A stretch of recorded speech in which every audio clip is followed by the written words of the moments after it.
buenos días, El Salvador. Qué placer nuevamente volvernos a reencontrar en esta oportunidad más que importante, porque estamos en vísperas ya de Navidad y queremos celebrar con todos ustedes presentándoles un resumen, un recorrido de lo que hemos tenido a lo largo y ancho de todo el año. Haremos un recorrido precisamente del mes de enero hasta el mes de junio. Son 6 meses. Para la próxima semana, a fin de año, vamos a tener los 6 meses restantes para finalizar el año. Iniciamos, señores, porque nos acompañó el expresidente del COENA, López Davison. En su momento hicimos una valoración sobre temas de coyuntura de actualidad. Esto nos dijo, se lo presentamos. Uno, interpuso su renuncia de manera irrevocable para seguir en la conducción del partido tricolor.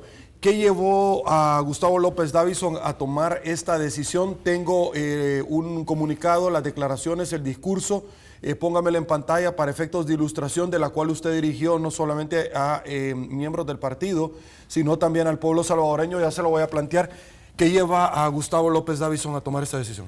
Bueno, considero que una responsabilidad de que no queremos afectar de ninguna manera al partido sobre acusaciones que el presidente ha hecho en contra de mi persona, solamente porque soy presidente de Arena.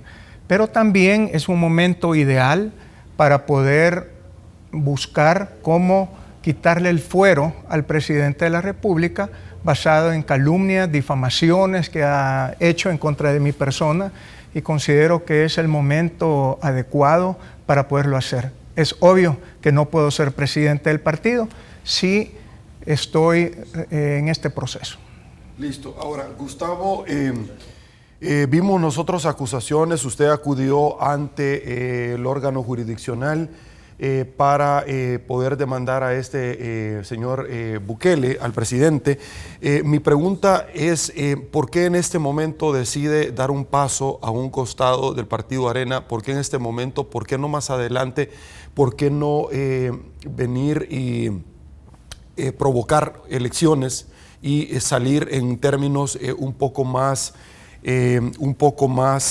accesible para el partido? Si no se interpone y hay otra persona, el caballero Eric Salguero, que entiendo que va a asumir. Si me equivoco, me corrige, por favor. No, en efecto sería Eric Salguero, la persona acorde a nuestros estatutos, que es el vicepresidente de ideología, el segundo, digámosle, al mando, persona en la cual me sentiría muy representado y confiado. Y consideramos que es un momento que pasó de antes y un después a partir del 9 de febrero.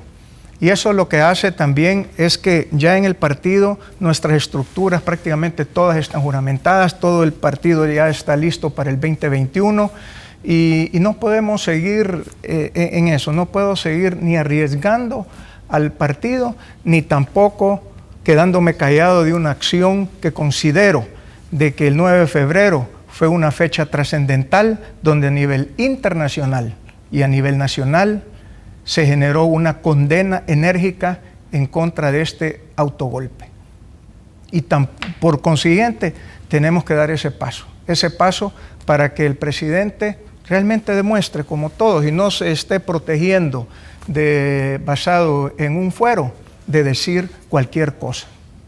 Listo. Tengo acá parte de las declaraciones. Gustavo López Davison renunció el pasado día lunes a la presidencia del Consejo Ejecutivo Nacional COENA, máxima autoridad del partido Alianza Republicana Nacionalista Arena. López fue nombrado en la dirigencia el 25 de agosto del 2019, luego de que las autoridades encabezadas por el señor Velado llamaran a adelantar las elecciones tras el resultado electoral de los comicios presidenciales de febrero del año pasado. Listo. Un pequeño fragmento, reseña de lo que esbozó, donde dijo: vengo con mucha responsabilidad a decirles que me aparto de la presidencia de Arena, jamás de mi partido. Es un buen momento para definir las acciones por difamación, calumnia que he sido objeto por parte del señor Bukele, y lo va a hacer a título personal, no como presidente de Arena. Esto fue lo que dijo, se lo presentamos. A partir de este momento, Arena está lista para el 2021. El hasta hoy presidente del Consejo Ejecutivo Nacional de Arena anunció su renuncia en conferencia de prensa la mañana de este lunes 17 de febrero en la sede central del partido. Con mucha responsabilidad a decirles que me aparto de la presidencia de Arena, jamás de mi partido. Es un buen momento para definir las acciones por difamación y calumnia que he sido objeto por parte del ciudadano presidente Nayib Bukele. Ataques que he sido objeto por ser el presidente de Arena, solo para también dañar al partido. Esto es parte del accionar constante del Ejecutivo. Francamente, es una lástima. Entre estos ataques, también dio órdenes para que presentaran un caso contra mi empresa donde soy accionista. No permitiré que por intentar afectarme a mí o a una empresa mía, manche a nuestro gran partido, el cual claramente ha sido su propósito. El tiempo me absolverá. Finalmente le digo, a Arena no nos van a intimidar y tampoco nos van a doblegar. Me despido diciendo hasta pronto. Presente por la patria. Muchas gracias. En su sesión de Davison será... Listo, estas fueron sus declaraciones en su momento. Gustavo lo hace únicamente para separarse la dirección, más no de su partido, como usted lo ha esbozado, para seguir con diferentes acciones y precisamente poder llevar al presidente a la justicia, o hay otras razones personales, familiares, que en determinado momento lo llevan a usted a tomar esta decisión. No, definitivamente es un tema de que nosotros como país buscamos respeto, entendimiento, y es algo que de parte del presidente francamente no existe. Entonces, para eso están los mecanismos, para buscar que se genere esa verdad y no que se mantengan las mentiras, la persecución, el odio. Este escándalo que se hizo el 9 de febrero nos va a pasar la factura. Nos va a pasar la factura a nivel de trabajo. El 70 y pico % de la población de nuestro país gana menos de $500. Hacia esas personas son las que les debemos de generar la confianza y no la inestabilidad social, política que nosotros tenemos. Y eso es lo que a nosotros realmente nos preocupa. Tenemos que buscar un país donde todos podamos ser incluidos, escuchados y que estemos defensores y seamos defensores de nuestra democracia, cosa que no está pasando. Y eso lo vimos desde un inicio. Desde aprieta el botón, que no se vote por el procurador como jefe de Estado de los Derechos Humanos, que no reconoce al presidente de Arena, que voy a visitar al presidente de Ghana y también le llama la atención. En fin, al cabo, qué bueno que en la gestión, en este momento histórico, porque en mis 58 años jamás había llegado tropa a lo que es la Asamblea Legislativa, jamás. También nos estuvo acompañando, por supuesto, el secretario general del FMLN, Óscar Ortiz, con relación.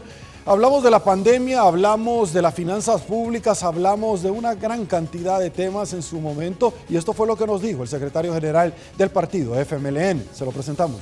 En este esfuerzo para enfrentar esta crisis sanitaria y todo lo que se va a venir después de esta crisis sanitaria, pero lo más importante ahora es cumplir con todas las recomendaciones, con todas las indicaciones que se desprenden de la Ley Nacional de Emergencia que fue aprobada en la Asamblea Legislativa, que fue extendida por 2 semanas más hasta el final de este mes y que nos permite garantizar todos los aspectos de carácter técnico, jurídico, pero también logístico para quedarnos en casa, para garantizar quedarnos en casa, guardar el distanciamiento físico.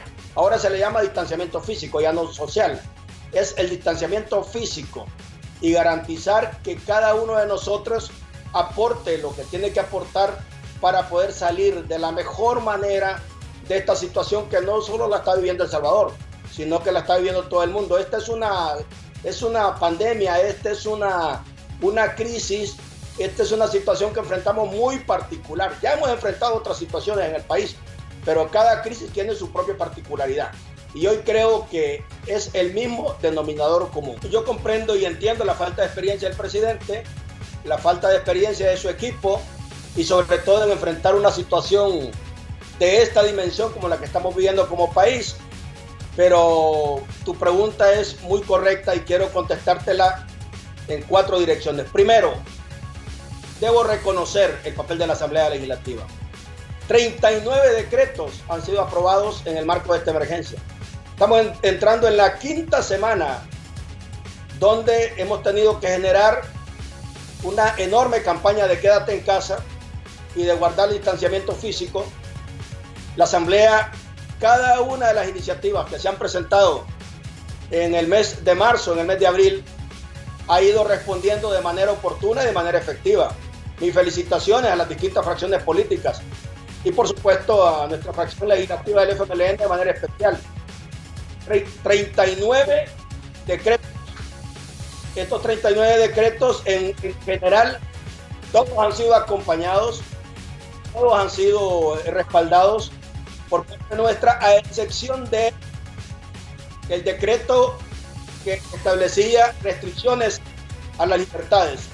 El decreto de excepción, como se le conoce, ese no lo acompañamos, como que no era necesario y por lo tanto establecimos nuestros criterios.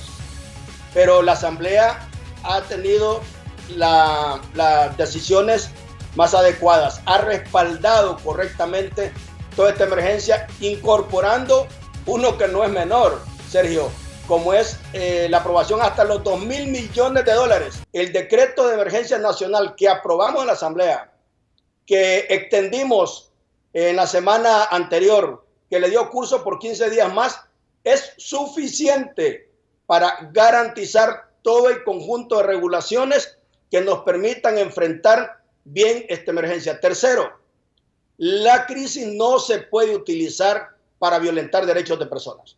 La crisis no se puede utilizar por parte del presidente y de su equipo de gobierno para convertir esto en un escenario, en una cancha electoral ni política. La crisis no se puede utilizar para profundizar el odio y la división. La crisis no se puede utilizar para hacer desacato a la sala de lo constitucional. La crisis no la puede utilizar el presidente para violar la ley. La crisis no la puede utilizar el presidente para desconocer la ley, porque él está ahí por la ley. Él es presidente por la ley y por todos estos mecanismos de construcción democrática que hemos construido como salvadoreños estos últimos 28 años a partir de los acuerdos de paz. Por lo tanto, la crisis no puede ser un argumento, una excusa para tratar de quitarle importancia al trabajo de los gobiernos municipales, para restarle importancia al trabajo de los jueces, del órgano judicial. Y este servidor te habla porque tú sabes, como cuarto elemento, que en el manejo de las crisis y en el manejo de situaciones difíciles como las que enfrentamos en los terremotos, en las inundaciones, por mi experiencia personal como alcalde, 5 periodos, y como vicepresidente de la República, siempre, un punto de partida que es básico, es que tú tienes que enfrentar las crisis atendiendo siempre la unidad, la integración, el trabajo conjunto, el trabajo en equipo. Hay que saberse ayudar, hay que recurrir a los mejores profesionales, hay que escuchar a los profesionales. Esta no es una carrera de popularidad, esta es una situación compleja que tenemos como país y hay que darnos cuenta de eso.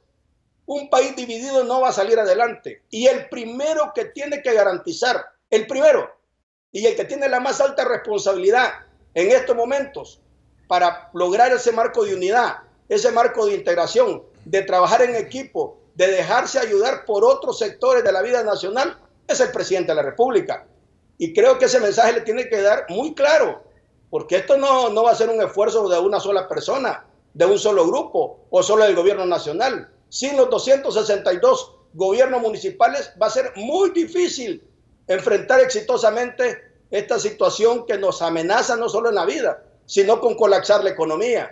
Y por eso que tu pregunta es importante. Nosotros rechazamos que se quiera utilizar la crisis y que se quiera dejar a un lado la ley para recurrir a esquemas dictatoriales, a esquemas autoritarios, a esquemas donde se vuelve a tratar de utilizar al ejército de la manera incorrecta o a esquemas donde se quiere forzar a hacer a la policía cosas que no son correctas. Ningún policía, ningún miembro de la Fuerza Armada puede ejecutar una ley, incluso viniendo el presidente, que esté fuera de la ley. Secretario, muchas personas están preocupadas, primero por lo que se dio el 9 de febrero, con un golpe de Estado que iba a perpetrarse y que a última hora y por una llamada telefónica aparentemente ya no se realizó.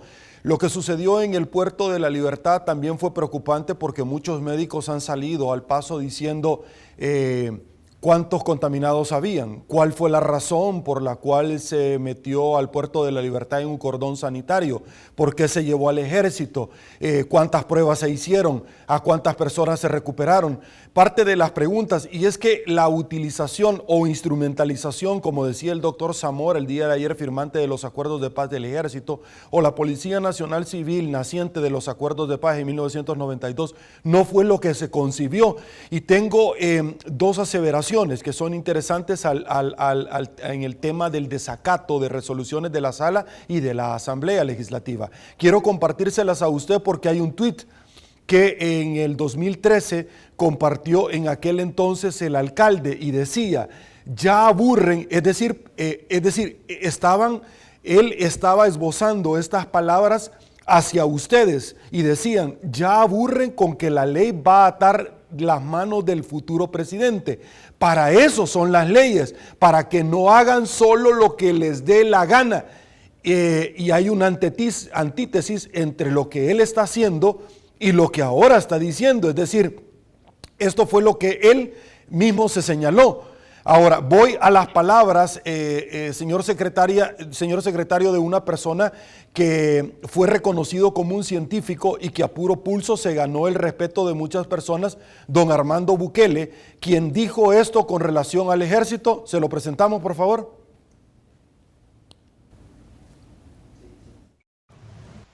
Un consejo. La Fuerza Armada no debe dejarse instrumentalizar. Esto sería anticonstitucional y la Fuerza Armada debe ser obediente y cumplidora de la misma. Ya le engañaron una vez, que no le engañen de nuevo. Un consejo. La Fuerza Armada no debe dejarse instrumentalizar. Esto sería anticonstitucional. Señor secretario, Sus valoraciones, por favor. No, Sergio, de acuerdo totalmente con lo último, es lo que te he planteado, es nuestra posición como FMLN, es la posición de este servidor como secretario general del FMLN y lo quiero expresar de manera categórica. Tres aclaraciones. Uno, todo esfuerzo que hagamos en los municipios bajo la ley de protección civil, en el cual los alcaldes y las alcaldesas son los presidentes, son los que coordinan, son los que articulan, y los que están desplegando un enorme trabajo ahorita en coordinación con todas las instituciones que conforman este sistema, una ley que en los últimos 7 años ha sido ejemplo en el área centroamericana y que hay que hacer uso de ella de manera correcta para cuidar la vida y cuidar también los recursos, los patrimonios a escala territorial y municipal.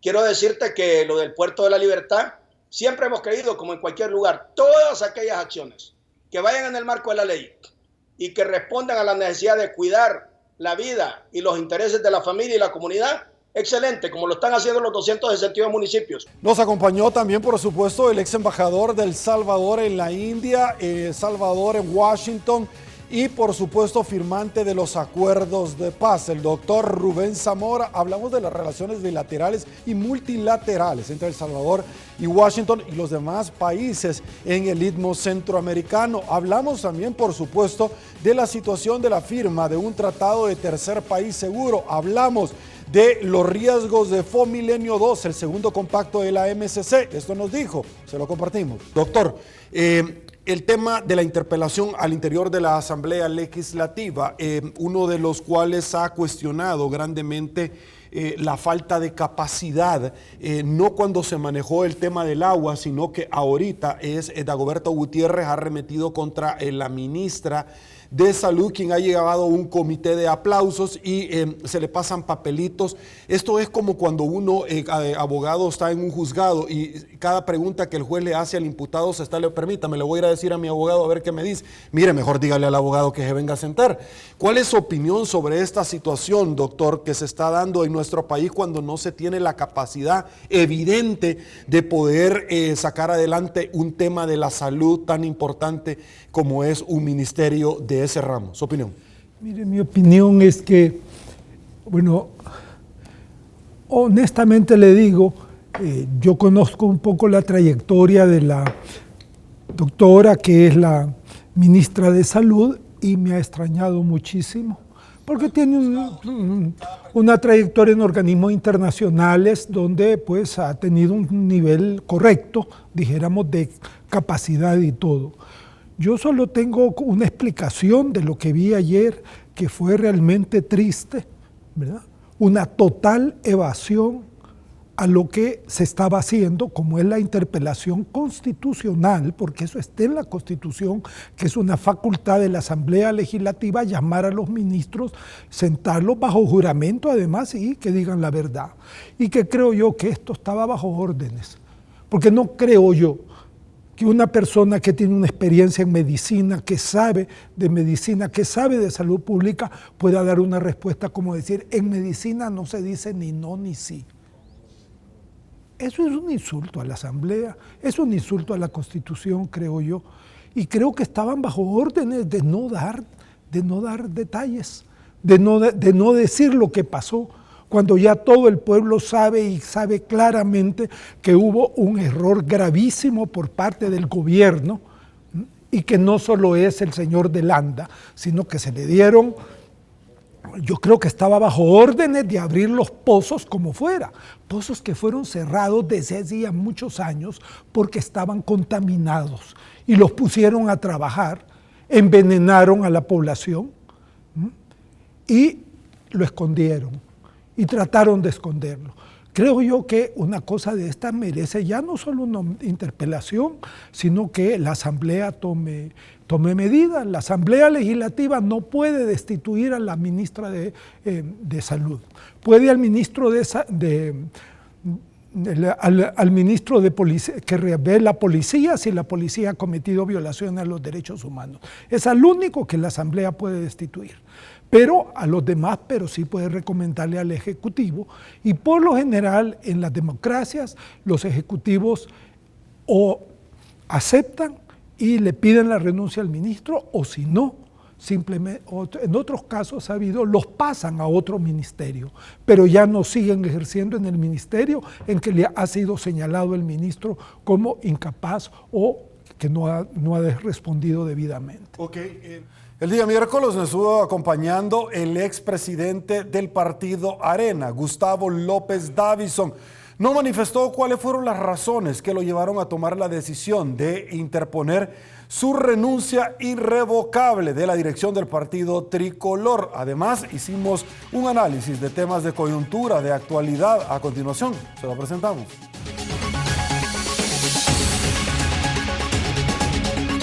En el punto con Sergio Méndez nos acompañó el expresidente del partido Arena, Gustavo López Davison, donde aclaró los motivos de su renuncia al partido Arena.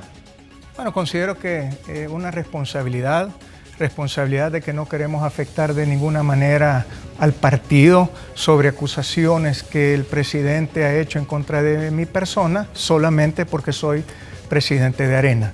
Pero también es un momento ideal para poder buscar cómo quitarle el fuero al presidente de la República basado en calumnias, difamaciones que ha hecho en contra de mi persona, y considero que es el momento adecuado para poderlo hacer. Es obvio que no puedo ser presidente del partido si estoy en este proceso.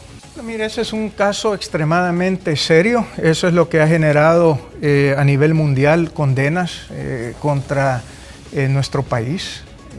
Estuve reunido con el cuerpo diplomático. Un embajador dijo que la colaboración va a pararse.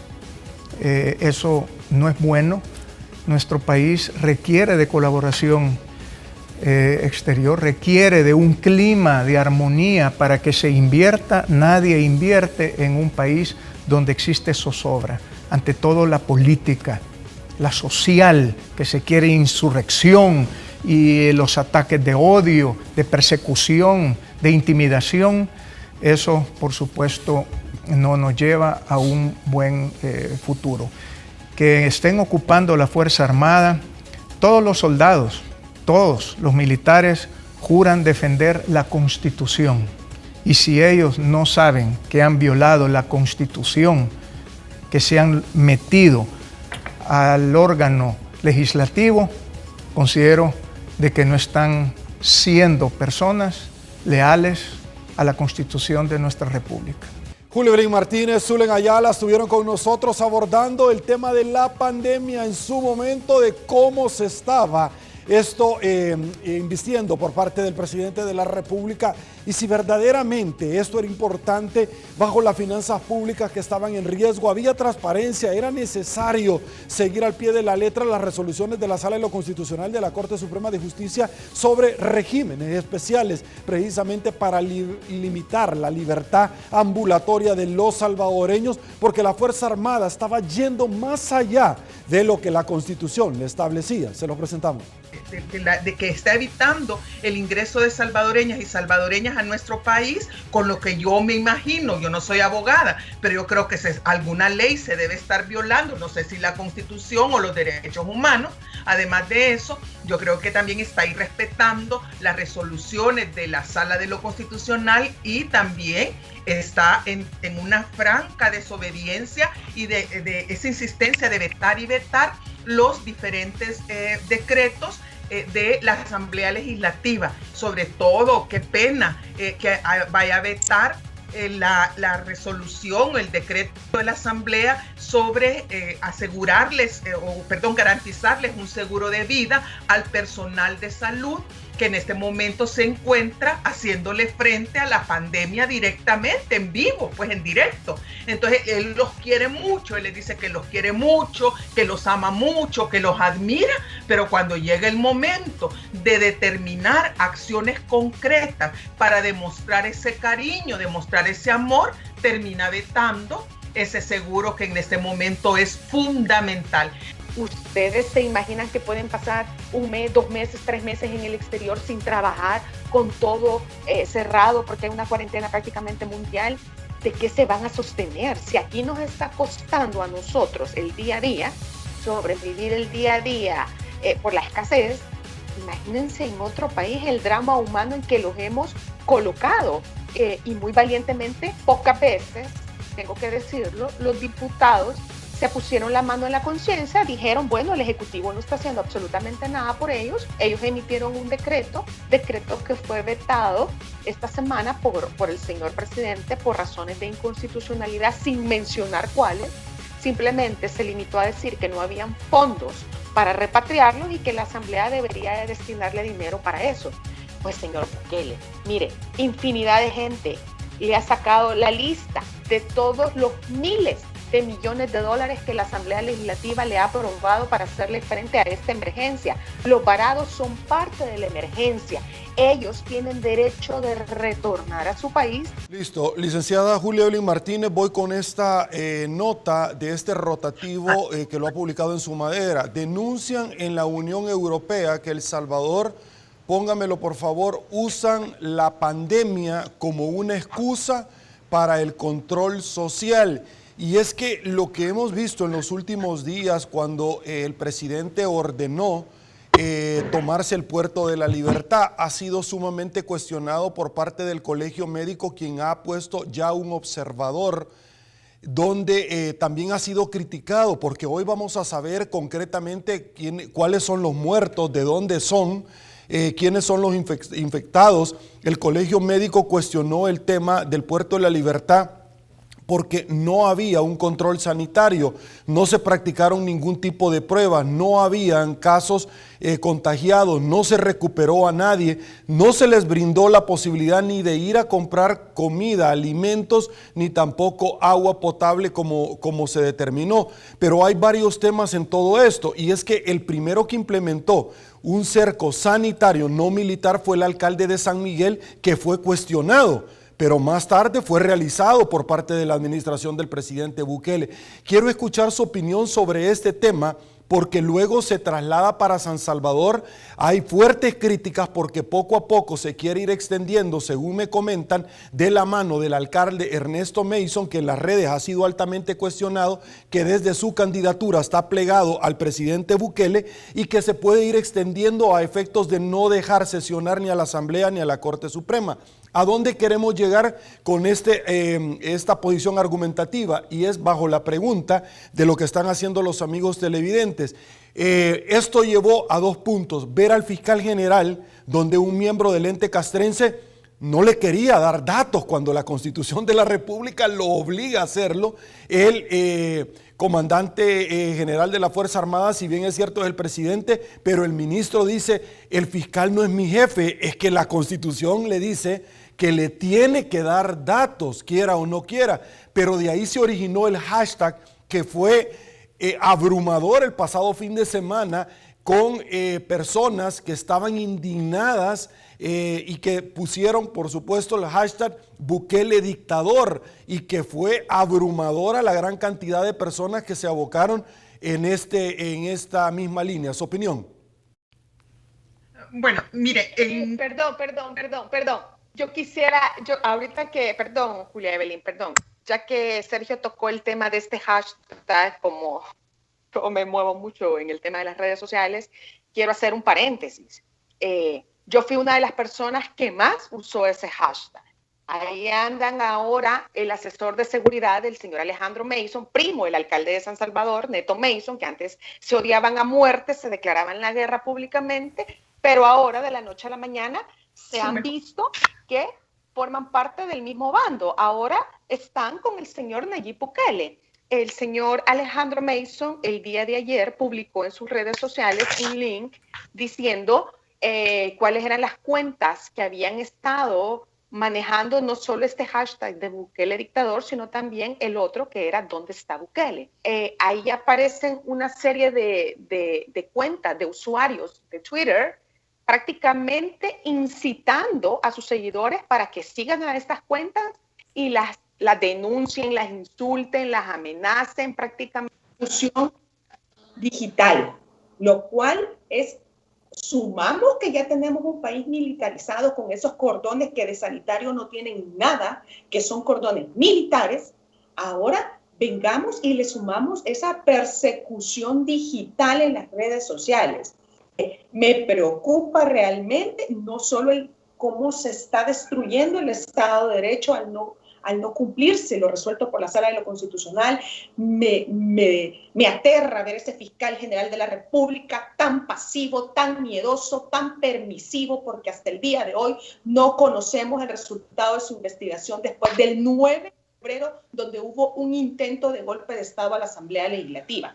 Se limitó a decir, estamos observando, vamos a hacer las diligencias. Lo vimos en el cordón militar, que un miembro de la Fuerza Armada lo ninguneó. Esa es la palabra. Ayer salió diciendo el señor fiscal, tengo suficiente inteligencia emocional como para no ponerme a decirle nada al militar que estaba ahí. Es que, señor fiscal, su rol no es ir a ver si se siente bien, se siente cansado el militar. Su deber constitucional es velar por la legalidad de los actos que se están llevando a cabo por excusa de la pandemia.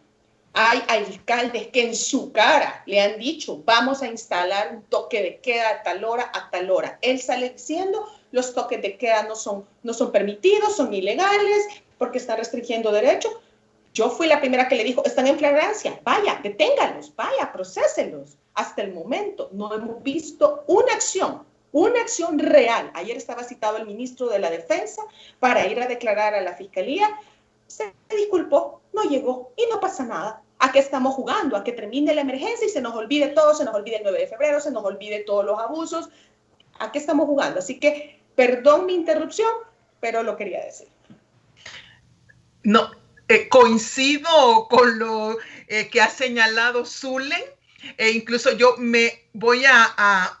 quisiera también señalar que lo que está sucediendo durante esta emergencia es que muchas cosas que estaban ocultas, como que estaban en el fondo, muchas relaciones oscuras, muchos vínculos sospechosos y intenciones, dobles intenciones, como que finalmente están saliendo a la superficie. Lo que viene como a corroborar el dicho popular es que lo que está en el fondo, pues se llama el estiércol, el excremento, siempre sale a flote. Y en estas épocas de crisis, pues estamos viendo todo lo que está, toda la pobredumbre, todo el estiércol que está abajo de este funcionamiento del sistema político salvadoreño. Sabíamos que estaban mal. Eso no es que nos estamos sorprendiendo, que es una sorpresa, pero yo, al menos en lo personal, no sabía que estábamos tan mal en el funcionamiento de las instituciones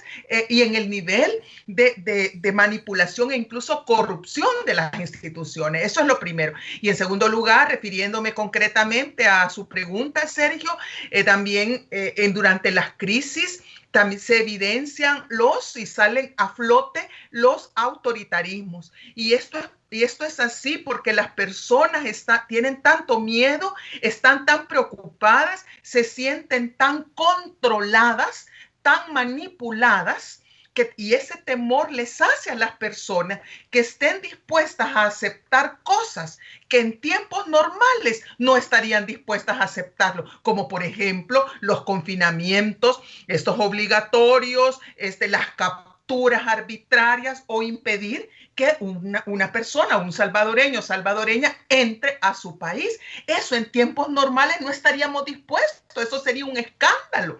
Esto sería una cuestión que nos indignaría y ya el señor Bukele tendría que estar dando cuentas en un antejuicio político en la Asamblea Legislativa. Eso en tiempos normales, pero como estamos en esos tiempos excepcionales, y el temor de las personas, el miedo, la cobardía también de muchas personas que en tiempos normales se atreven a denunciar, a señalar, a defender los derechos humanos, pero en la excepción están calladitos, no dicen nada y más bien se convierten en cómplices del poder y de estos abusos. Entonces, por eso es que surgen todos estos, todo este autoritarismo que ya lo traen allí Bukele. Yo lo he dicho en muchas oportunidades, ya lo tienen los genes, su ADN político es autoritario, entonces, pues le está dando rienda suelta. Y el problema es que está afectando con eso los derechos humanos y está cometiendo abusos contra la población salvadoreña, especialmente la población más vulnerable. Francisco Beltrán Galindo estuvo con nosotros, Carlos Ruiz también hablando sobre este tema de la pandemia y lo que la Asamblea Legislativa le había dado al presidente de la República. Tiempo después, Sala de lo Constitucional declara inconstitucional lo que el presidente había estado realizando. El presidente arremetía en su momento contra la Sala de lo Constitucional, manifestando que 5 personas no le iban a decir qué era lo que tenía que hacer, cuando el régimen de legalidad de la administración pública, la separación de poderes, Estado de Derecho, establecen como válida precisamente las reglas del juego en la Constitución. Esto nos dijeron, se lo compartimos. El señor presidente no tiene solo la potestad de aplicar esa ley, sino que además debe rendir cuentas. Y uno debe enterarse de algunas cosas. ¿Qué es lo que ha estado diciendo el señor presidente? Que se le han aprobado 3.000 millones, pero que no ha recibido ni un centavo. Y entonces cualquiera le puede creer ese planteamiento, pero ahora vamos a los hechos. Mes de marzo. El señor presidente de la República, mediante letes, transitó 444.7 millones en el mes de marzo. En el mes de abril, 5.7 millones. En el mes de mayo, 40.5 millones. Si uno se va a febrero, que aunque si bien es cierto, nosotros entramos hasta en marzo en esta circunstancia, pero ya en febrero el señor presidente había tramitado 175 millones de dólares para hacer un total, y en el mes de enero de 133.1 millones de letes. Son esas cantidades las que estamos viendo nosotros. Exactamente, de ellas estoy hablando. ¿A cuánto asciende eso? Asciende a 799 millones de dólares. No es cierto entonces que el señor presidente quiere sorprender la opinión pública porque él no ha logrado ejecutar gestiones exteriores ante entidades, préstamos directos ante entidades financieras internacionales. La que ha logrado desarrollar, bueno, Él no ha presentado a la Asamblea no había presentado a la Asamblea Legislativa la petición de ratificación, y si no la había presentado, nosotros no teníamos por qué aprobársela. Entonces, ¿qué es lo que ocurre? De estas cosas es que no quiere dar cuenta al señor presidente. Lo que está ocurriendo con el retroceso al cual hace referencia el doctor Castillo, que es toda una personalidad en jurisprudencia, tiene su fundamento en lo siguiente, en donde a las instituciones se les dieron funciones específicas. Y fíjese que antes la Fuerza Armada tenía funciones funciones de seguridad pública, funciones de seguridad nacional, en fin, tenía todos los derechos habidos y por haber. Esos se limitaron en los acuerdos de paz. Hay que decirlo, solo le quedaron 2 funciones a la Fuerza Armada: la defensa de la integridad del territorio y de la soberanía, y la otra, la defensa de la soberanía nacional. Eso se ha ido cambiando al grado tal porque la Fuerza Armada no tiene funciones de seguridad pública, le fueron separadas. Y dice además que solo podrá actuar por decisión del presidente de la República en auxilio, en apoyo a la PNC, en apoyo, pero por tiempo determinado. El decreto en el cual se declara la nueva emergencia claramente es ilegal. La sala, cuando suspendió los efectos del decreto de la medianoche del sábado, dijo también que todos los actos subsecuentes que se generaban con eso quedaban también sin valor. Eso significaba en aquel momento el decreto ejecutivo que regula la parte de la cuarentena con los DUIs, que no se puede mover uno de un municipio para otro. En este caso, lo que sucede es que este decreto es un poco más de lo mismo. Lo que trata es de repetir o de generar lo que se le conoce como un fraude legal, dando un nuevo decreto para, según eso, hacerlo valer antes que la sala diga cualquier otra cosa.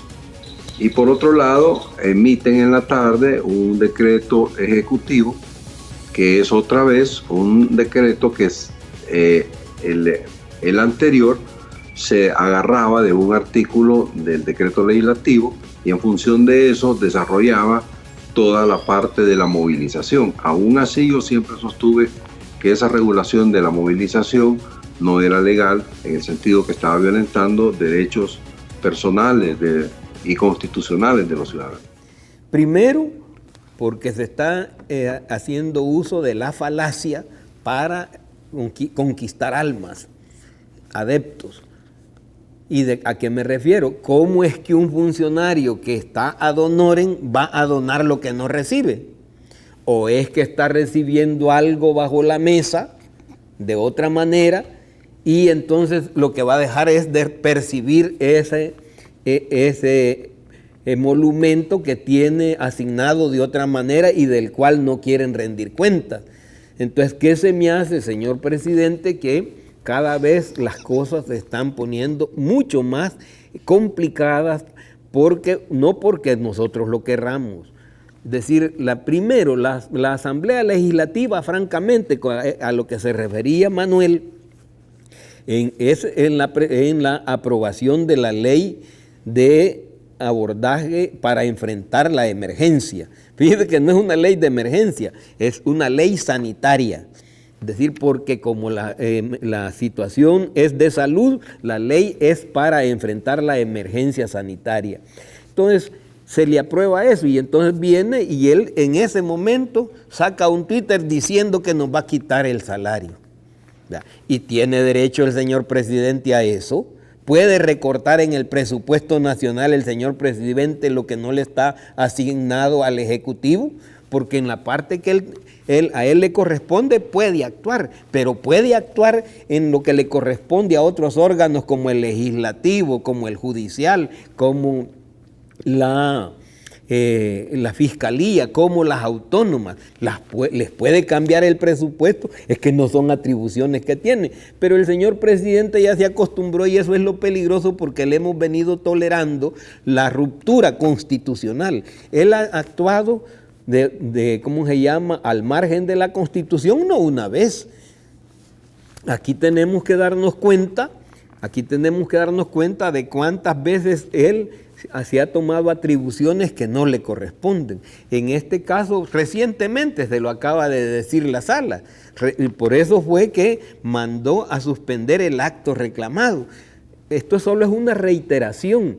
Acuérdese usted cuando el señor presidente tomó por asalto la asamblea. Esa es una cosa que todavía, es decir, que ha sido tan grave que realmente la gente lo mira como gracioso, porque dice, es que este sí está demostrando fuerza, y entonces ¿para qué tenemos Estado de Derecho? Es decir, hay gente que cree que el Estado de Derecho es cuando a mí me afectan. No, el Estado de Derecho es cuando afectan a cualquiera.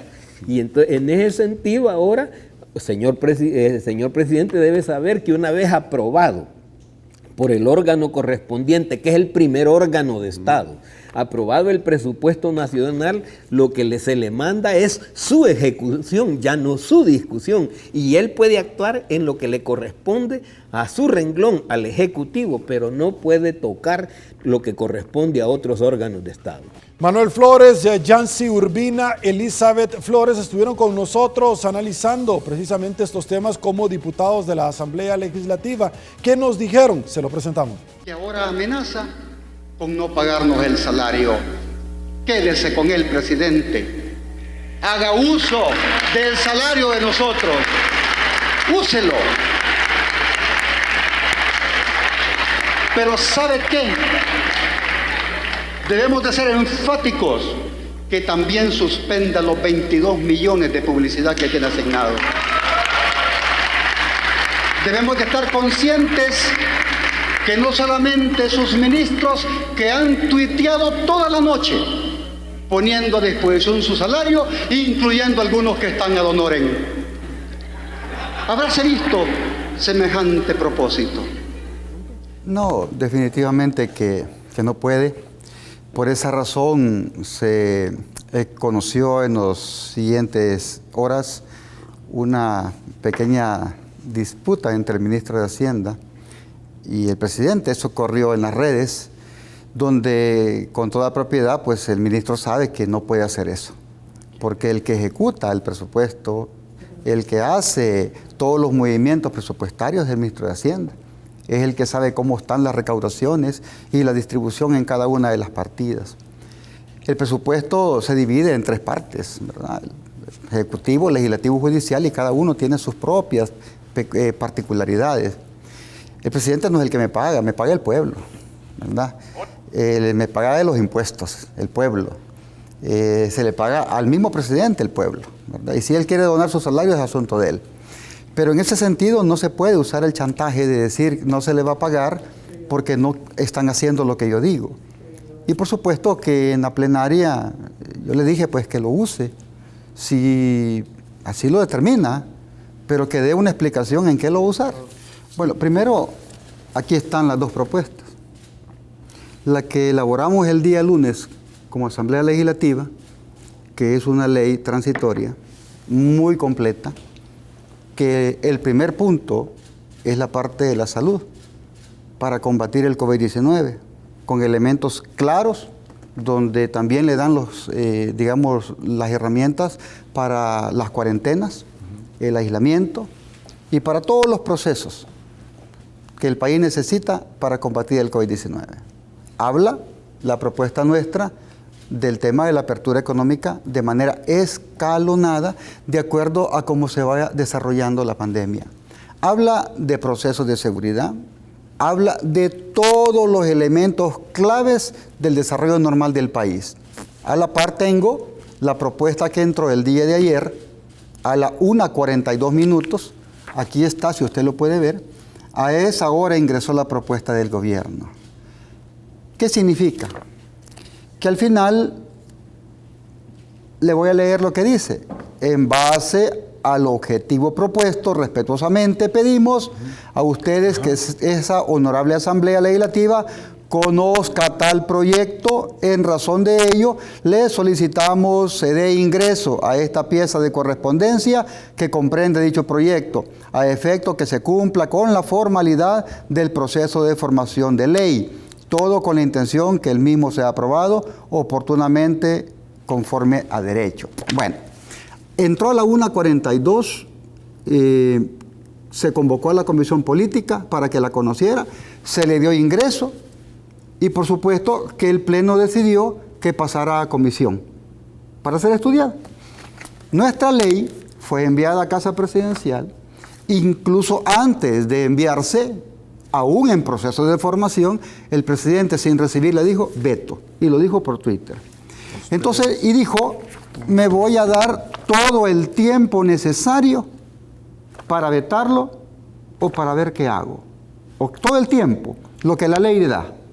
Entonces, ¿por qué razón ahora quiere que nosotros de manera express aprobemos una ley que entró el día de ayer, que lo conozcamos en 10 minutos y la aprobemos en media hora? ¿Cuál es la diferencia entre uno y otro? Porque una es de él y la otra es de la Asamblea. Y si leemos los componentes, lo mismo dijo el secretario técnico jurídico de la Presidencia y el secretario privado. Los componentes de nuestra propuesta lleva casi el 80% de la propuesta de la Asamblea, la cual lleva casi el 80 al 90% de la propuesta original del FMLN, porque es la verdad. ¿Qué viene ahora?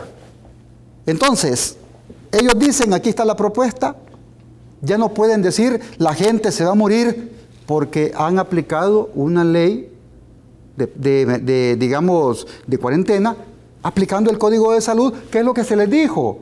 Apliquen el Código de Salud que les da potestades para la cuarentena, e incluso en la misma ley están las sanciones. Y ya está la ley de cuarentena que finaliza el 6 de junio. Entonces no pueden mezclar ya una con la otra. ¿Cuál es la diferencia? Que la ley de nosotros se llama ley transitoria y que comienza con el tema de salud. La de ellos comienza con el tema de apertura económica. ¿Ves la diferencia? Entonces, ¿quién es el que habló primero de economía y después de salud? Su propuesta. ¿Quién habla primero de salud y después de apertura económica? La nuestra. ¿Y por qué entonces nos acusa a nosotros de ser los que hablamos primero de economía y después de salud? Ahí está la incoherencia. Cuando las revisen y la población tenga acceso, se van a dar cuenta que son exactamente iguales. Casi corte y pega. ¿Cuál es lo que nosotros estamos discutiendo? Que nos pongamos de acuerdo como país, que nos pongamos de acuerdo entre Asamblea y el Ejecutivo para sacar una ley que favorezca al pueblo, porque de nada sirve que estemos en este estira y encoge para ver quién es el mejor, para ver quién tiene la razón y quién no la tiene, utilizando artimañas, mentiras, utilizando señalamientos y hasta cierto punto amenazas. Ahora, si es la misma, ¿por qué el presidente adelantó que la iba a vetar? Eso es lo que nosotros no entendemos, ¿verdad? Porque ni siquiera la conocía. Es como que nosotros queramos aprobar esta ley si ni siquiera la hemos leído. Pero cuando él dice es que es la misma, entonces ¿por qué no aprueba la nuestra? Estábamos quizás esperando lo de la sentencia de la sala, pues habían varios por ahí. Nosotros como Comisión de Salud, de hecho, la semana pasada estuvimos reunidos con magistrados de la Sala de la Constitucional abordando temas que tienen que ver siempre con la parte del derecho humano a la salud. Y fíjese bien que ahí nos informaban que habían más de 400 habeas corpus en ese momento que tenía la Sala de lo Constitucional más 61 amparos. Yo creo de que eso es importante porque también la gente, las personas, los ciudadanos que están conscientes de sus derechos han activado ese sistema de protección. Yo creo de que hablar en estos momentos de 3.191 casos, que es lo que tenemos, con 80 días de cuarentena, vamos a tener la cuarentena más larga del mundo, incluso que el epicentro que fue de la pandemia de Wuhan, China. También decir que en los centros aún de aislamiento y de cuarentena hay 1.723, pero un dato curioso, de la restricción de los centros yo lo llamo centros de restricción porque es una restricción a la libertad individual de aquellas personas que se dicen que los mandan a estos centros porque están violentando la cuarentena. Hay 2.424. O sea, eso no puede estar sucediendo en el país. Siguen de alguna manera violentando esos derechos humanos. Esa opinión de la vicepresidencia ciertamente es una muy lamentable, dado que realmente pareciera ser que desconoce la realidad que está experimentando el pueblo salvadoreño. Ahorita mismo, con toda la tormenta tropical que también fue una afectación importantísima para los hogares. Y los hogares están enfrentando, Sergio, esto desde sus propias limitaciones, porque en realidad los programas de gobierno para auxiliar a las personas en esto han estado ausentes. De hecho, hemos hecho este recordatorio porque para nosotros siempre ha estado fundamentalmente la vida de por medio, el resguardo de y por supuesto la salud y la integralidad de la población salvadoreña. Y yo sí quiero decir, marcos jurídicos hemos dado, la Asamblea Legislativa ha dado, quien nos ha quitado, me imagino que por no hacer un debido análisis y una deliberación adecuada, es el presidente de la República. Pero sí, nosotros como Asamblea Legislativa, los diferentes grupos parlamentarios, hemos dado esos marcos jurídicos. De hecho, 6 días, el último, el cual vetó el día sábado, cuando el único punto en donde no nos pusimos de acuerdo fue el tema de cuarentena. Sí, es lamentable, Sergio, de que haya una apreciación tan alejada de la realidad. Lo que denota ese comentario hecho por el vicepresidente es claramente un distanciamiento de la realidad, porque lo que usted está observando continuamente, lo ha estado constatando a lo largo de las últimas semanas, es ciertamente una enorme manifestación de la población, revelando las enormes carencias que está experimentando desde ya hace varias semanas atrás. Como hemos dicho, estamos en arriba de los 80 días ya de cuarentena y esta situación ha golpeado enormemente a la familia salvadoreña. ¿Por qué?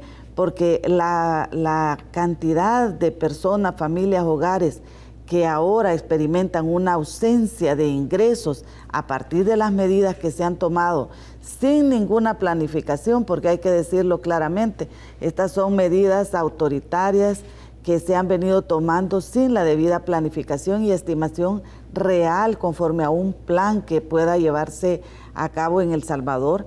Y la verdad, lo que nos ha generado es una gran cantidad de población ahora experimentando esta ausencia de alimentación. Bueno, en primer lugar quiero decir de que ese hospital temporal en las instalaciones del CIFCO fue dado a conocer allá por inicios de marzo, el 21 de marzo, cuando él estaba diciendo de que íbamos a cuarentena estricta, ¿verdad? Domiciliar. Y han pasado, él dijo que se iba a hacer en 2 meses, porque se supone que iba a atender la fase aguda y crítica de la pandemia, que hace 3 semanas estamos en ella. Y el hospital temporal no pasa ni siquiera de la parte, ni el primer piso, por decirlo así. Al contrario, es un hoyo que está ahí sin mayor, creo que será la inversión más cara pública que se ha dado en cuanto a ese fiasco. Para mí realmente es un fiasco, es una falta de transparencia, es una vez más no haberse preparado para la fase aguda de la pandemia, porque la política pública de este gobierno es realmente la improvisación, sin planes, sin organización, sin coordinación. ¿Y qué decir sobre lo de las pruebas? Que precisamente hemos conocido un memorándum donde se da el lineamiento de que separe toda la parte del procesamiento de laboratorio de pruebas, de más de 1.600 pruebas. Eso es grave. Eso es grave porque viola y atenta contra la vida de las personas.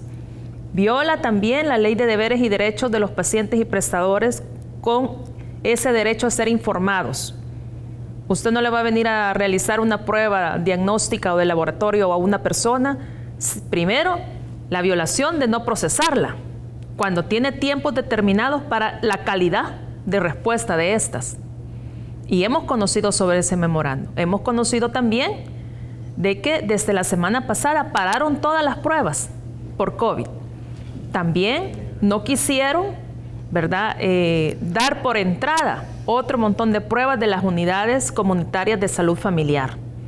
Yo creo que eso realmente atenta, ¿verdad? Tanto es el discurso de atentar contra la vida, pero los primeros que atentan contra ella realmente es el gobierno de la República al tener este tipo de, primero, de darle este tipo de lineamientos, segundo, de violar el derecho a conocer de las personas el resultado de las pruebas, de violentar ese derecho de tener a más de 30 días a una persona en un centro de cuarentena sin explicarle mayores razones. Yo creo que son de las cosas que se deben de mejorar y corregir, y precisamente la última ley en donde se pasó 6 días sentadas con personeros del gobierno y la Asamblea Legislativa iba a corregir precisamente ese tipo de actitudes y de medidas que se habían violentado.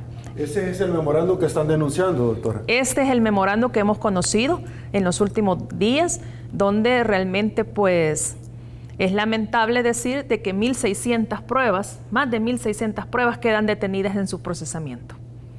No sabemos cuáles pruebas, no sabemos cuáles son las personas que se les va a negar el resultado de estas pruebas y de conocer su estado y condición de salud. Eso es grave, muy grave. Yo creo que es otra vez más la violación del Estado de Derecho. Es otra vez más la violación al derecho humano a la salud.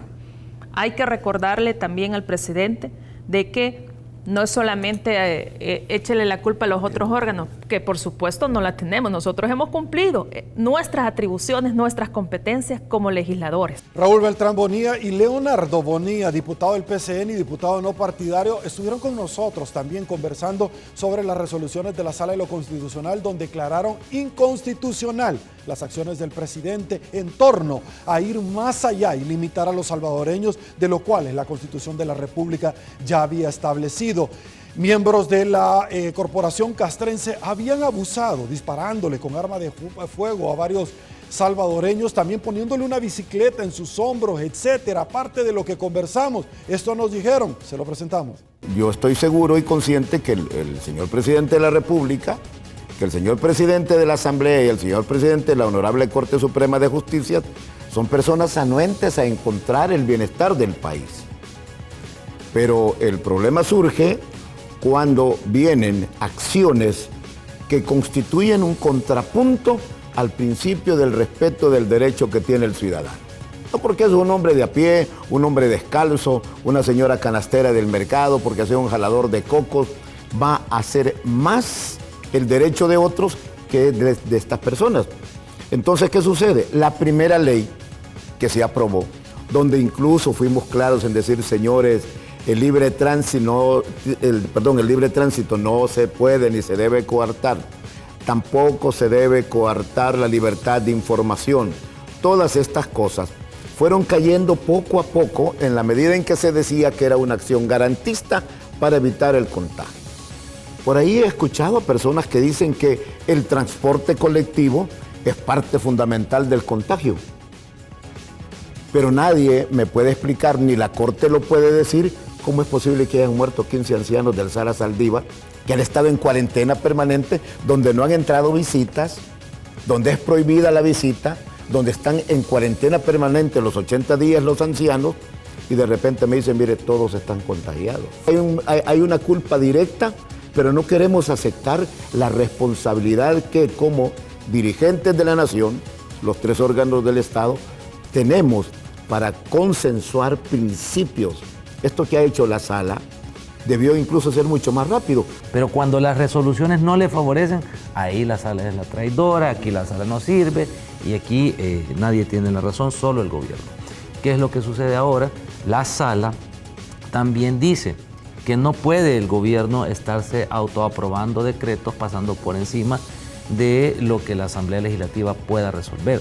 Tiene obligatoriamente, al igual que la Asamblea Legislativa, que ponerse de acuerdo y buscar un consenso.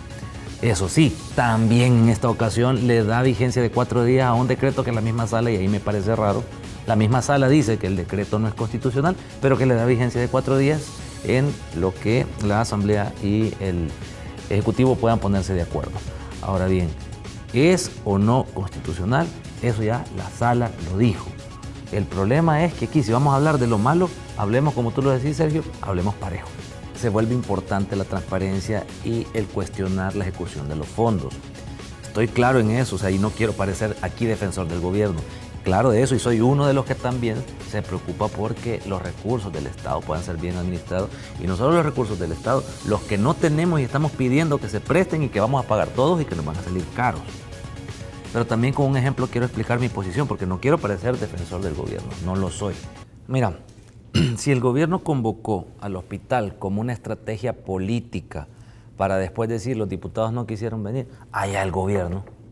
La Sala no dijo que fuera un hospital, pero tampoco dijo un lugar y tampoco dijo que no se podía ir ahí. ¿No es la Asamblea donde se... Por supuesto, ¿y qué pasa si se cae la Asamblea? Entonces no vamos a legislar.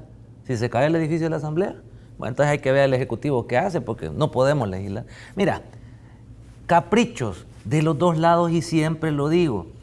Y si el gobierno cita, obviamente tenemos que tomar las precauciones del caso, pero si nos ponemos en ese dime que te diré, ¿por qué no vamos pues y le demostramos que no somos los diputados? Claro, ahí terminan algunos diputados legitimando esta situación. Vamos, ¿por qué fui yo? Y algunos me dicen, bueno, ¿y vos de qué lado estás? Pues ahora salís criticando al gobierno y mañana vas allá a las convocatorias. Es la ventaja de ser independiente, yo no tengo partido político, no tengo a nadie más que me diga más que la conciencia de lo que la gente quiere.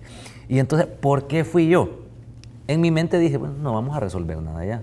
Pero no puedo ir pensando ya en pregrabado que no va a suceder nada. Bueno, voy y a ver si es cierto que ahí vamos a discutir, vamos a sacar un documento y bueno, con los 3, 4 que estemos por lo menos, algunos aportes para trasladarlos en una reunión más amplia. Era una conferencia de prensa, no pasó nada, pero bueno, como las 3 veces anteriores en las que convocó Casa Presidencial para tratar el tema de la ley de emergencia, como el 9 de febrero, que aunque era inconstitucional, tampoco tenía una prohibición yo para ir, siempre he estado ahí, y no solo criticando, he estado dispuesto a proponer y lo he hecho. Y fui el día de ayer, que si era en el hospital, ay, ¿a quién le dé miedo pues? Por supuesto que, como te digo, hay que tomar las medidas sanitarias pertinentes, pero si ahí están los doctores, enfermeras en primera línea exponiendo sus vidas y un funcionario que tiene que no puede asistir a un hospital. Entonces, que si la Sala dijo o no que era un hospital, ¿y qué? Lo que la Sala mandó es asentarse. Y no dijo tampoco que fuera en la Asamblea Legislativa, y la misma Constitución prevé que podamos reunirnos en cualquier parte de la República si así fuese necesario, y más durante una emergencia. Entonces, yo no me presto a esos caprichos, lo repito, aquí hay que hablar parejo, tanto falla el gobierno, tanto fallan los diputados, y lo peor es que muchos diputados se prestan a que se legitime lo que el gobierno dice en esos enfrentamientos que al final no tienen argumentos. Yo entiendo la parte de la administración de los recursos y por supuesto que me preocupa. Hay gente que me dice, mire Leonardo, ¿y a usted no le importa entonces que el gobierno pueda mal administrar los fondos y no quiera rendir cuentas? Porque usted dice que está dispuesto en algunos momentos a aprobarle una herramienta que le permita la administración de fondos. Bueno, estamos en una emergencia. Estamos hablando de que algunas cifras incluso hasta se esconden de muertes por COVID. Entonces esta realidad es quizás peor de lo que incluso el gobierno está diciendo que ya es. ¿Y qué voy a hacer entonces? Bueno, no le doy plata porque pienso que se la va a robar, pero que mueran otras personas porque no le di los recursos al gobierno. O le doy plata, probablemente exista mala administración, esperemos que no, porque yo no pienso de mala fe, y si hay algunas irregularidades las vemos después, pero yo salgo de mi responsabilidad como legislador, dale la herramienta al gobierno.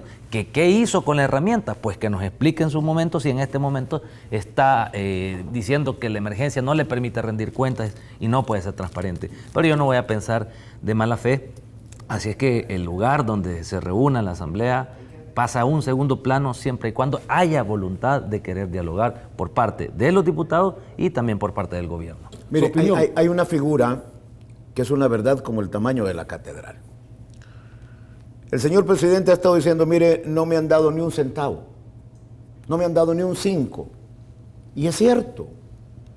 Él tomó los dineros del presupuesto general, hizo las transferencias para actuar con la emergencia, que era un paso bueno, porque no había recursos.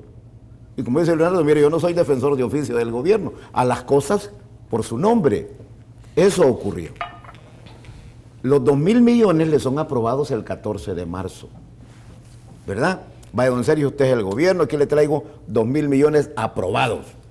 La Asamblea, insisto, no tiene una caja fuerte con los rimeros de billetes, por el amor de Dios, los truleros, los facebookeros, los chateros, contratados, los voceros, contratados, por lo menos traten de no mentirle a la población con lo que hacen. Estoy diciendo que el señor presidente no tenía la plata de los 2.000 millones, no había llegado. Pero ¿qué indica esto cuando la Asamblea aprueba? Que el señor presidente puede hacer uso de los CETES, ¿verdad? Y puede hacer uso de los LETES. Son certificados del Tesoro, los CETES, y las letras del Tesoro, las LETES, o los LETES, llámele como quiera. Entonces viene y como a don Sergio le hemos aprobado los 2.000 millones, don Sergio sale con los papeles y voy a ver quién me los compra, ¿verdad? Me voy a Londres, me voy a la Bolsa de Valores de Nueva York, o me voy aquí a la Superintendencia de Pensiones, que por ahí salen los primeros fondos. Compran. Testimonio del señor presidente del sistema de pensiones que dice, fíjese que los hemos comprado un poco baratos porque el mercado tiene una contracción y entonces aquí los obreros han perdido algunos centavitos. Ajá. Y cuando ha estado bueno el negocio y se han vendido caros, ¿quién ganó? Primera pregunta a la superintendencia. Sigo en la posición de defender al gobierno. Ellos venden las letras del Tesoro y los certificados del Tesoro. Perfecto. Y sigue agarrando dinero del presupuesto. ¿Qué es lo que sucede? Que afuera nos ven mal. Afuera no estamos como el chinchín de Latinoamérica, ¿verdad? Entonces, ¿qué sucede? Que no es sino hasta 64 días después que logran vender los primeros 398 millones, que es el que ocurre de este domingo anterior, hace 8 días, que nos convoca el señor presidente de la Asamblea, domingo pleno, para las 5 de la tarde la reunión. ¿Qué había pasado? Que ese domingo, 64 días después, había llegado, gracias a Dios, la primera venta. Y nos pedían reunirnos de emergencia para aprobar ese mismo día. ¿Qué ocurrió? Nos convocan a las 5, comenzamos a las 6:30, casi 7, y a las 9 de la noche está aprobado por mayoría los 398 millones de dólares. Germán Rivera y Enrique Anaya Barraza en el tema de la apertura económica a la cual el presidente de la República se resistía para poder quebrar la economía de los salvadoreños, algo que no era bien visto por los especialistas constitucionalistas de nuestro país. Esto nos dijeron, se lo presentamos.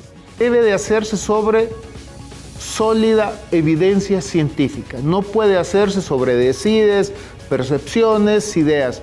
Y lamentablemente el documento presentado por el Ejecutivo pues no tiene ninguna evidencia científica, no hay datos, todo es, todos nos vamos a morir si no nos encerramos, pero no hay datos científicos aplicables al país para poder verlo. Ese es el primer pecado mortal, digamos, que tiene este proyecto. Segundo pecado mortal, continúa en una perspectiva meramente punitiva. Ya como tú me indicabas muy bien, ya la Sala de lo Constitucional dijo que no es jurídicamente válido detener a una persona por el simple hecho de violar la cuarentena. Sin embargo, de una forma medio oculta, pero se persiste con esa idea de detener a las personas pues, simplemente por el hecho de violar la cuarentena domiciliar obligatoria a nivel nacional. Y tercer punto, Sergio, y esto sí es, digamos, de pura técnica jurídica, es que lamentablemente el proyecto no indica por qué la cuarentena por 15 días es la medida necesaria, idónea, necesaria y proporcional para poder hacer frente, digamos, al actual estado de la pandemia.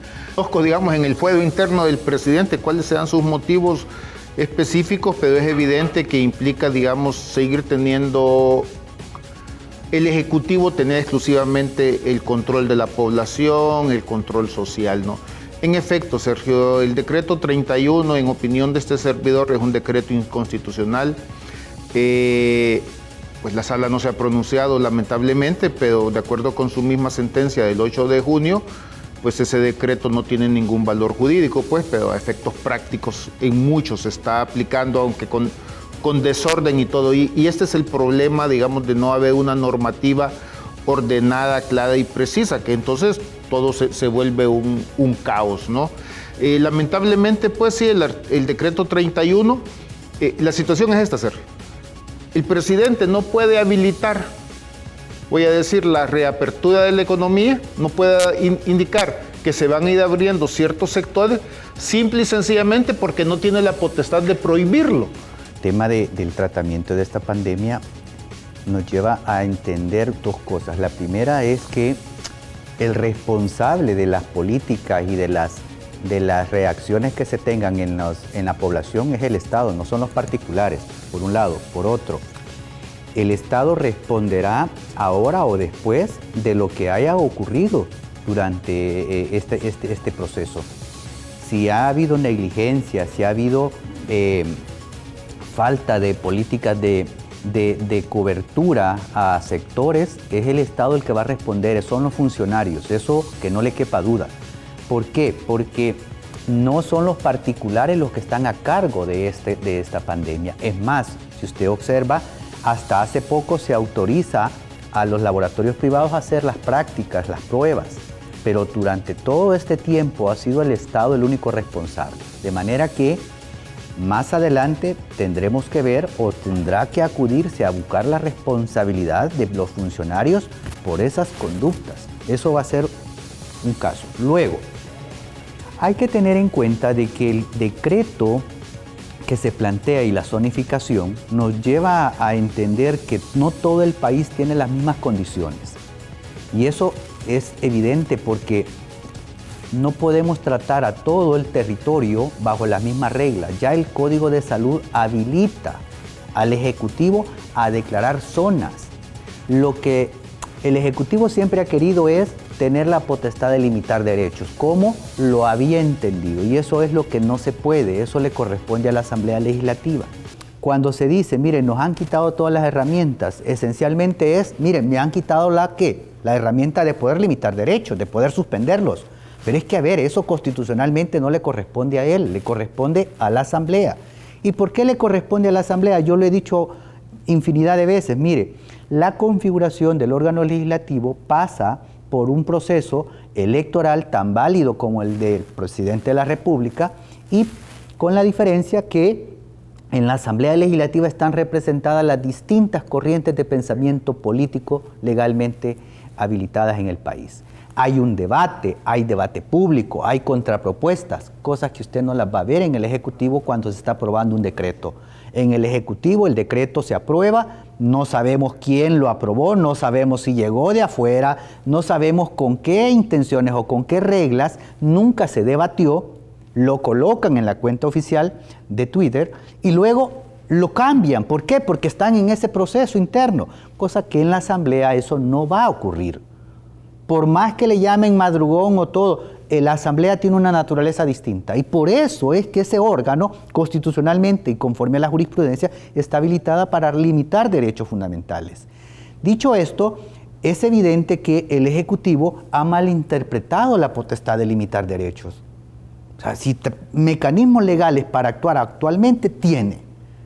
El Código de Salud, la Ley de Protección Civil le da insumos para zonificar, para controlar el virus o la difusión del virus en esos sectores. Pero quiere un encierro total, quiere aislar al país. Eso es de la Asamblea. ¿Es justificado? Yo creo que no. Nos falta información, es que comencemos por ahí, nos falta información. Y aquí voy a agregar quizás algo que también tiene que ver con el tema de la información. La información no fluye por dos sentidos, a mi modo de ver. Primero, porque el componente electoral está amarrado al tratamiento de la pandemia. Y por lo tanto, si la información fluye y no es favorable o se deja entrever falla de las políticas, eso electoralmente afecta.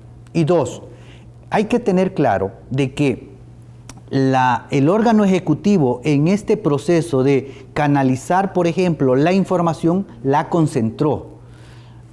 Tan es así que ha estado en contra de lo relativo al Instituto de Acceso a la Información Pública y el acceso a la información pública. Ha estado buscando que se suspendan estos procedimientos, cosa que no debería de ser. Agrego, y para cerrar, en una situación tan anormal como la que estamos viviendo, los controles al ejercicio del poder deben ser mayores a los normales, a lo que en una situación de normalidad se tiene. ¿Por qué? Porque mire, hay mayor incidencia en los derechos fundamentales de las personas, mayor incidencia en la separación de órganos, mayor incidencia en el sistema político del país, en el sistema democrático.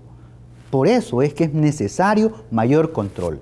Ahora, vamos a hablar sobre el tema de la transparencia y de los casos que se han identificado hasta este momento. Pero antes de irme a un mensaje, Germán, ¿por qué el presidente sigue insistiendo en tomar decisiones que no le corresponden? Cuando él toma la protesta, lo hace ante la Constitución de la República. Y es que esto se plantea porque en la tormenta Amanda y la depresión luego que se trasladó y Cristóbal, él dio una emergencia nacional. La Asamblea Legislativa ya le había negado una tercera porque no quiere rendir informe. De hecho, él ha planteado en diferentes oportunidades donde él a la Corte de Cuentas le va a dar datos. Pero la Corte de Cuentas dice, no nos quiere explicar los insumos alimenticios, cómo los entregó, no nos da información de los $300, llegamos a la Feria Internacional, al nosocomio remodelado, tampoco nos quiere explicar. Un día llegamos, nos dijo que había 2 casos para que no fuéramos de COVID, no nos explicó cuáles eran. Entonces, el planteamiento de todo esto, Germán, es que dijo la Asamblea no se puede reunir. Sí. Trajo un caso en el 2009 cuando el presidente Funes dio una emergencia nacional únicamente en San Vicente. Pero la Asamblea, el presidente de la Asamblea era una persona altamente cuestionado por ONG fantasmas de la esposa, por cobrar viáticos sin salir del país, por enriquecimiento ilícito, es decir, el mismo señor que anda con él, Guillermo Gallego. Vea usted qué belleza. Entonces, en ese mismo sentido, ¿por qué insiste? Si la Asamblea no es que no se pueda reunir, y él lo sabe, sino que simple y sencillamente le está pidiendo explicaciones que para eso tiene una comisión de Hacienda. Sí.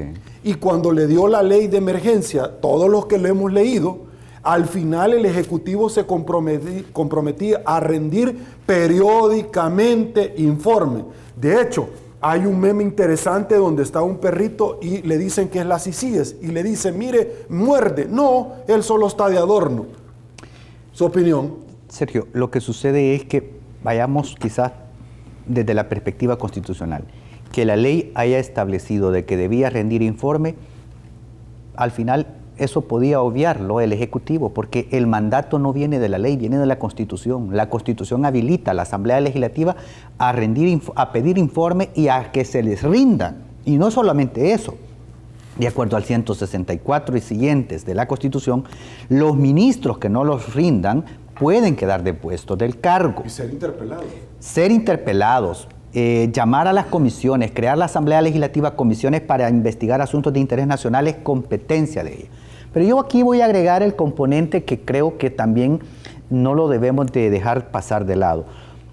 El presidente o el Ejecutivo, voy a referirme al Ejecutivo, siempre que entra en ese conflicto directo con la Asamblea o con la Sala de lo Constitucional, acude a las encuestas de preferencia. Y hay que decirlo, las encuestas de preferencia que pueden estar indicando que andan por un 97, 98, no son los representativos del voto popular. Hay que aclarar esto.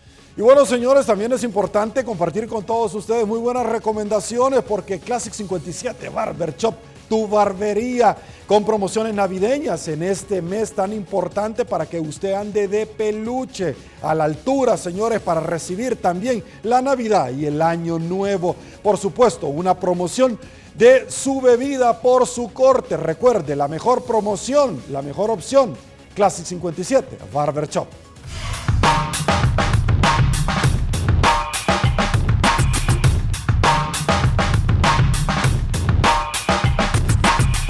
Así llegamos al final de este recorrido de los primeros 6 meses del año que hemos preparado con toda la familia de Canal 30 Tele1 para todos ustedes y esperamos, por supuesto, que hayan sido de su completo agrado. Soy Sergio Méndez, quédese con Fundación Ayúdame a Vivir. Así están las cosas hoy por hoy en nuestro país. Si le gustó la entrevista, el resumen de esta, comente el resto de su vida. Será una nueva oportunidad y una vez más que el Señor nos bendiga a todos.